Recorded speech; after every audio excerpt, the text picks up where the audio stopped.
Dear student, इस example से हम नोडल एनालिसिस को समझने की कोशिश करते हैं। देखिए यहाँ पे एक सर्किट दे रखा है जिसमें 3 करंट सोर्स हैं, बाद बाकी रेजिस्टर्स हैं। ठीक, तो यहाँ पे हम नोडल एनालिसिस लगाएंगे। अब देखिए यहाँ पे हमारे पास एक तो ये नोड हो जाएगा V1, एक आपका ये नोड हो जाएगा V2 और एक नोड हो जाएगा हमारा V3। ये 3 नोड हमारे पास मौजूद है। अब देखिए मैंने यहाँ पे पॉइंट, जब आप इस वाले नोड पे नोडल एनालिसिस लगाएंगे तो इसका मतलब है कि हम क्या करेंगे, बेसिकली KCL लिखेंगे और जो वोल्टेजेस हैं, अननोन वोल्टेजेस, उनके टर्म में करंट को लिखेंगे। ठीक, अब जो भी इनकमिंग करंट है उसको हम क्या मानेंगे, आपके नेगेटिव, और जो आउटगोइंग करंट है, जैसे देखिए इस नोड को जब हम कंसीडर करेंगे तो एक करंट इधर फ्लो कर रहा है। ठीक, इसका डायरेक्शन ऑलरेडी दे रखी है, ये एक आउटगोइंग करंट है और ये आपका एक इनकमिंग करंट है। ठीक, तो जैसे हम इसको नोड्स को डेजिग्नेट कर दें ABC, तो जब आप नोड A पे नोडल एनालिसिस नोड इक्वेशन लिखेंगे तो क्या लिखेंगे, आपका ये करंट कैसा है, इनकमिंग, ये इस पे इनकमिंग आ रहा है तो इनकमिंग को हमें क्या लेना है, नेगेटिव। ठीक, उसके बाद ये वाला करंट लिखेंगे, ये होगा आउटगोइंग। आउटगोइंग कैसे लिखेंगे, देखिए ये जो करंट होगा जो इस ब्रांच में फ्लो कर रहा है 1 ओम में, ये कितना होगा, voltage difference across the branch divided by the resistance. तो वोल्टेज डिफरेंस कितना है, V1, और इस एंड का कितना है, V2।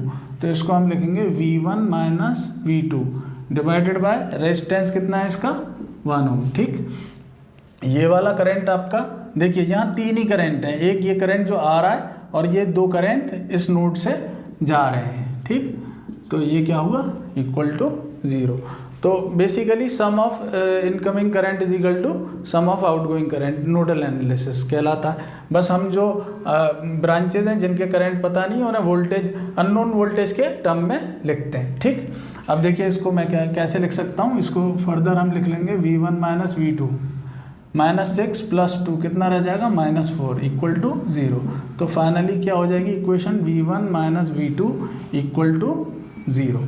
तो हमारी पहली इक्वेशन आ गई, V1 minus V2, this will be equal to 4। ठीक, तो V1 minus V2 is equal to 4।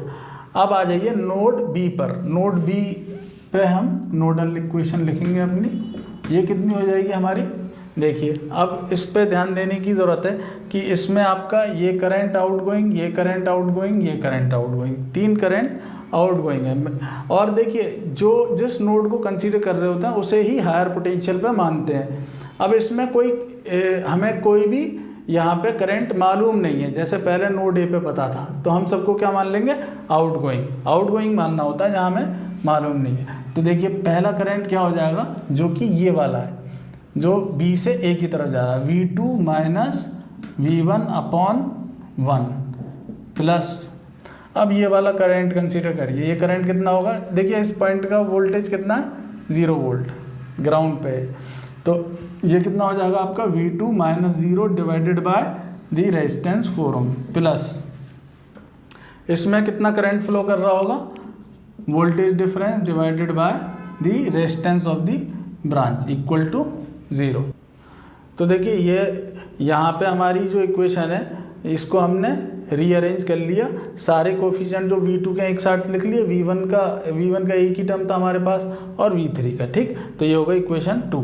अब हम नोड C पे कंसीडर करते हैं, नोड C कितना है, नोड C पे क्या आ रहा है। तो देखिए यहाँ पर भी आपका एक ये करंट इनकमिंग है, ये करंट आउटगोइंग है और ये भी करंट आउटगोइंग है। तो देखिए यहाँ पे कैसे लगाएंगे equations, V3 minus V2 divided by 2 minus, देखिए ये वाला लिख दिया हमने, V3 minus V2 divide by this, और जो करंट है वो हमें मालूम है, एक ये वाला है, ये इनकमिंग है, इनकमिंग क्या बताया, नेगेटिव लेना, और जो आउटगोइंग है वो पॉजिटिव लेना।